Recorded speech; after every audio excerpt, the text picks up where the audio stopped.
Hello everyone, welcome to IFS. आज हम बात करेंगे उड़ीसा के पोंडलम गांव से सत्य विष्णु से, जिन्होंने सीएसआर नेट जून 2024 के अंदर जेआरएफ क्वालिफाई किया है। इनसे अपन डिटेल में जानेंगे कि क्या इनकी स्ट्रेटेजी रही, कैसे इन्होंने प्रिपरेशन की, कब इनकी एमएससी हुई और क्या स्ट्रेटेजी इन्होंने अप्लाई की जिससे इनका इस बार एग्जाम क्वालिफाई हो गया है। तो सत्य विष्णु, पहले आप अपने बारे में बताइए कुछ, फिर अपन ये आज की ये इंटरव्यू स्टार्ट करते हैं। Good evening sir. मेरे नाम सत्य विष्णु पाणिग्राही है। मैं उड़ीसा से हूँ और मेरा एमएससी कंप्लीट हुआ 2022 में। और मैंने अभी सीएसआर नेट का जेआरएफ रैंक 222 से क्वालिफाई कर रखे हैं। ओके, आपने एमएससी कब की थी? 2022 में मेरा एमएससी कंप्लीट हुआ था। ओके, आपके ट्वेल्थ में बीएससी और एमएससी में क्या परसेंटेज, एक बार बताएंगे हमको? जी सर, मेरे ट्वेल्थ में 76% था और फिर बीएससी में 88% और एमएससी में 89% था। 89। ओके, 22 में आपकी एमएससी हुई है और मतलब आपने कोरोना के अंदर एमएससी में एडमिशन लिया था, तो आपके एमएससी के टाइम क्लासेस लगी थी क्या?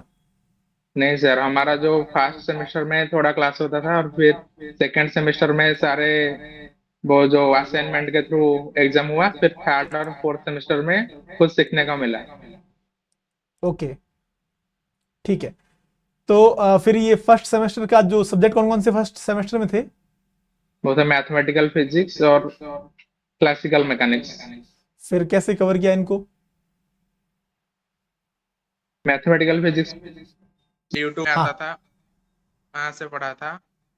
फिर जो क्लासिकल मैकेनिक्स वो अच्छे से नहीं हो पाया था। फिर मैंने आईएफएस का जो यूट्यूब में आता था, प्रद्युमन सर का लेक्चर्स, वहां से मैंने किया था।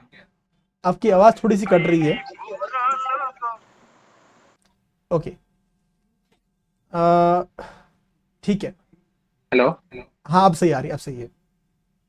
हाँ, जी, तो मैं ये कह रहा था कि आपने फर्स्ट टाइम सीएसआर नेट का एग्जाम कब दिया? मैंने सितंबर को दिया था, सितंबर 2022 में। 22 को दिया था। कैसा रहा वो एग्जाम? वो एग्जाम तो अच्छा नहीं रहा क्योंकि मैंने प्रिपरेशन अच्छे से नहीं किया था। वो सिर्फ एक ट्रायल बेसिस पे दिया था।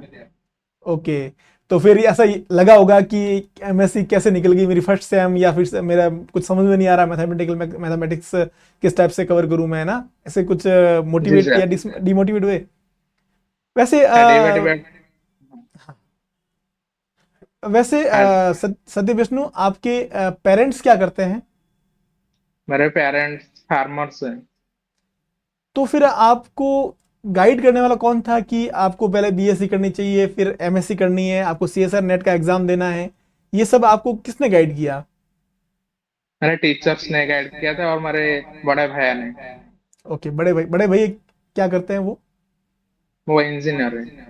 वो इंजीनियर है, तो उन्होंने आपको गाइड किया। जी ओके, सर। तो फिर आपने फिर सीएसआर नेट के बारे में जाना, और फिर तैयारी करने का आपने कैसे डिसीजन लिया, और फिर आप आईएफएस तक कैसे पहुंचे आप? हाँ, मेरे जब एग्जाम खत्म हुआ, जो क्वेश्चन एनालिसिस होता है ना आईएफएस में, हाँ मैंने हाँ। वो देखा था। उसमें ठीक है। देखा कि अच्छे अच्छे ट्रिक से वो आंसर बन गया था। ओके। फिर मैंने देखा, उनका प्लेलिस्ट चेक किया, प्लेलिस्ट से भी जो मैराथन था, मैराथन से भी क्वेश्चन आ रखा था। फिर ओके। मैंने सोचा कि यहाँ से पढ़ते हैं। यहाँ भी जो इंडिया का नंबर वन एजुकेटर्स होते हैं आईएफएस में। फिर हम्म। मैंने स्टार्ट किया। ओके, तो आपने बैच कब ज्वाइन किया था? तो सितंबर में। सितंबर 2022 के अंदर? जी। ओके, जी तो सर। फिर आपकी क्या मतलब आप रेगुलर लाइव क्लास लेते थे या रिकॉर्डेड कोर्स आपने लिया था? नहीं, मैं तो रिकॉर्डेड नहीं देखता था रिकॉर्डेड क्योंकि देखते लाइव थे। के लिए टाइम नहीं होता था। हाँ। ओके, टाइम मैनेज नहीं हो रहा था। तो आपकी क्या स्ट्रेटेजी रही फिर एग्जाम की प्रिपरेशन के लिए? आपने मतलब कोई सब्जेक्ट, सारे सब्जेक्ट किए थे या फिर कुछ सब्जेक्ट छोड़े आपने, फिर कैसे किया? नहीं नहीं, मेरे तो मैथमेटिकल फिजिक्स थोड़ा बहुत अच्छा था। फिर इलेक्ट्रॉनिक्स में मैं अच्छा था। फिर आपका जो क्लास ले लिया, फिर इलेक्ट्रॉनिक्स में मैं प्रो बन गया। फिर आ, क्वांटम मैकेनिक्स किया। फिर अच्छा। से आपने भी सॉलिड स्टेट फिजिक्स जो पढ़ा रखा था वो अच्छा था। फिर हाँ जो हाँ। क्लासिकल मैकेनिक्स में थोड़ा डाउट आ रखा था, प्रद्युमन सर का जो लेक्चर्स आता था वो अच्छा था। फिर ऐसे ओके। ऐसे करके सारे टॉपिक्स कर रखा था। और ओके। ईएमटी में भरत सर ने भी अच्छे से पढ़ाया था। Okay okay okay. तो फिर ना आपने सारे सब्जेक्ट किए। आपको एग्जाम से पहले कभी ऐसा लगा कि मुझे यार इस सब्जेक्ट के अंदर कॉन्फिडेंस नहीं है? ऐसा कौन सा सब्जेक्ट आपको लगा कि मुझे इस सब्जेक्ट में कॉन्फिडेंस नहीं है? वो तो ईएमटी था। ईएमटी था, ईएमटी में आपको लग रहा था। ओके। जी सर। और एग्जाम से पहले आपकी क्या स्ट्रेटेजी रही फिर? और हाँ, एक और इम्पोर्टेंट चीज, आपके प्रैक्टिस के लिए आपने क्या किया? आपने प्रैक्टिस क्वेश्चन किए थे क्या? मैंने तो प्रीवियस ईयर क्वेश्चन कर रखा था नेट गेट जेस्ट टीएफआर का। और हमारा एक ग्रुप डिस्कशन होता था वो फ्रेंड सर्कल में। और वो सारे सब दिन शाम को 7 बजे पर होता था। और वो ओके। ग्रुप में, हाँ, और हाँ, वो ग्रुप कौन कौन में थे वैसे? पल्लवी और फिर विशाखा और सुनीता। ओके। सुमित है ना? तो आपका हो गया, पल्लवी का हो गया है, और विशाखा का नहीं हुआ भाई ना? हाँ, सुनीता का भी हो गया है। हाँ, सुनीता घोष का भी हो गया। हाँ, सुनीता का भी हो गया, जी पल्लवी का हो गया, और आपका हो गया। तो मतलब एक जी ये सर। भी अच्छा एक तरीका है कि एक छोटा सा ग्रुप बनाओ और आपस में सब डिस्कस करो। जी ये सर। आपने और अच्छी फिर भी, स्ट्रेटेजी बताई हमको। अब मैं सजेशन भी दूंगा कि उस ग्रुप में सिर्फ अपना रोजाना एक फिक्स टाइम फिक्स कीजिए, और जी उसी सर। टाइम अपना डिस्कशन होना चाहिए हमेशा ही। जी ठीक सर। है। तो ये एक अच्छी स्ट्रेटेजी है, मैं सबको बताऊंगा, और जरूर बोलूंगा कि ये वीडियो देखना, जिससे कि ये स्ट्रेटेजी अप्लाई कर सके सब लोग। ठीक है। तो वैसे मुझे पता है कि पल्लवी मेरे कांटेक्ट में थी उस टाइम, और वो उसने टिफर के, जस्ट के, सीएसआर नेट के, गेट के सारे क्वेश्चन कर लिए थे, और मुझे एक एक दिन के अंदर वो 30 30 40 40 क्वेश्चन साथ में भेज देती थी कि सर इनके सॉल्यूशन भेजिए। पर उस टाइम शायद मैं किसी काम से बिजी होने की वजह से मैं सारे क्वेश्चन के सॉल्यूशन नहीं भेज पाता था। फिर भी मैं ट्राई करता था भेजने की। तो हो सकता है कि वो सारे क्वेश्चन आपके इसी ग्रुप से निकल के आते होंगे। जी सर। जी सर, ग्रुप में जो क्वेश्चन निकालता है ना, वो हम हाँ हाँ। सारे टीचर को सेंड करते हैं। आपको पल्लवी सेंड करता है, फिर मैं सेंड करता हूँ सुनील सर को, ऐसे सेंड करते हैं। ओके ओके ओके ओके, ठीक है। तो एग्जाम से पहले आपका क्या प्लान था? एग्जाम वाले दिन आपके किस टाइप से आपको पेपर अटेम्प्ट आप करोगे? कौन सा पार्ट पहले करोगे, कौन सा बाद में करोगे? नेगेटिव मार्किंग को लेके क्या? हाँ। जी सर, एग्जाम के पहले तो पार्ट ए से स्टार्ट करना था, फिर पार्ट बी, और फिर पार्ट सी। ठीक है। ओके। और क्वेश्चन आपका पेपर पूरा अटेम्प्ट हो गया था 3 घंटे के अंदर? जी सर। जी सर, मैंने तो सिलेक्टेड क्वेश्चन कर रखा था क्योंकि ओके। नेगेटिव मार्क नहीं होना चाहिए था इस बार। ठीक है। ओके। तो आपने कुछ पर्टिकुलर है वो आपने ये देख लिया था कि मुझे नेगेटिव मार्किंग बिल्कुल नहीं करनी है, और उसके अकॉर्डिंग आपने पेपर अटेम्प्ट किया। जी सर। ठीक है। अभी आपका नेक्स्ट प्लान क्या है? नेक्स्ट प्लान तो पीएचडी करना है। पीएचडी करना है? और जी सर। पीएचडी के लिए आपने कहीं ट्राई किया है, अप्लाई किया है आपने कहीं?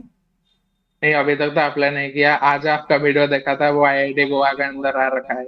हाँ, उसको आईआईटी गोवा के फिर, अंदर कल लास्ट डेट है उसकी 25। और जी मैंने सर। एक और वीडियो बना रखा है, मैंने 17 अक्टूबर को अपलोड किया था उसको। उसमें मैंने 8 से 9 इंस्टीट्यूट के अंदर पीएचडी एडमिशन के मैंने उसमें बता रखी है कि इसकी कौन सी डेट लास्ट डेट है। तो आप वो सारे चेक करना, और वहां पे आप अप्लाई कर सकते हो। जी सर। ठीक है। तो आप हमारे जो आपके जो जूनियर्स है, जो आईएफएस के स्टूडेंट है, या जो लोग वीडियो देखेंगे, उनको आप क्या सलाह देना, सजेशन क्या दोगे? आप क्या क्या करना चाहिए, कैसे तैयारी करनी चाहिए, और हाँ डीमोटिवेट होने जी। पर कैसे करना चाहिए? हाँ। जी सर, मैं इतना ही बोलूंगा कि आप कंटिन्यू प्रोसेस तो कंटिन्यू करना चाहिए। फिर आपको जो पीवाई की है वो रिवीजन करना चाहिए, और नोट्स मल्टीपल रिवीजन करना चाहिए, और कॉन्फिडेंस रखना है आप पे। Okay, very good very good. ठीक है। तो ये हमारे साथ थे सत्य विष्णु, जिनका CSR नेट JRF 222 रैंक है आपके, है ना? जी सर। ओके, सत्य विष्णु थे, जो कि उड़ीसा के गांव का नाम ये खुद बताएंगे, वहां से थे। और मिलते हैं पंडालम। अपन नेक्स्ट इंटरव्यू के अंदर। हाँ, बताइए गांव का नाम क्या है? पंडालम। पोंडाला। ओके। थैंक यू सत्य विष्णु, कॉन्ग्रेचुलेसन, और best of luck for future. Thank you sir. Okay, thank you.